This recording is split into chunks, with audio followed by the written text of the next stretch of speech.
उन्हाळ्यात शरीराला थंडावा देणारं आणि जेवणाची चव वाढवणारं कोकणातील प्रसिद्ध थंडगार पेय म्हणजेच सोलकढी ह्याची रेसिपी आज मी तुमच्याबरोबर शेअर करणार आहे. तर चला वेळ न घालवता रेसिपीला सुरुवात करूया.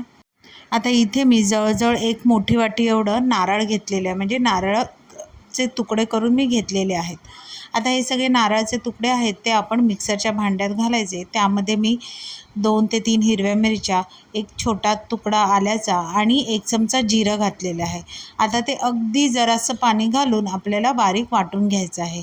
आता वाटल्यानंतर एका सुती कपड्यामध्ये हे जे वाटलेलं मिश्रण आहे ते घालायचं आणि एक अर्धा वाटी एवढं मी पाणी घातलेलं आहे. कोमट पाण्याचा इथे आपण वापर करायचा आहे.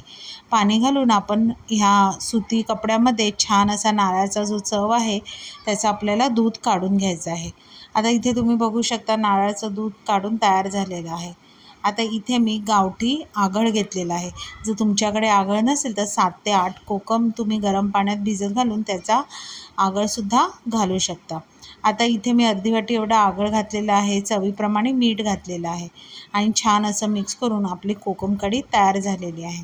आता ह्या ग्लासामध्ये मी बर्फाचे तुकडे घातलेले आहेत. बर्फाचे तुकडे हे ऑप्शनल आहेत. आता त्यामध्ये सोलकढी घालायची आणि वरून छान अशी कोथिंबीर घालून आपण व्हेज नॉनव्हेज कुठच्याही डिशबरोबर हे सोलकढी नक्की ट्राय करा. रेसिपी आवडली तर रेसिपीला लाईक, शेअर, चॅनलला सबस्क्राईब करा.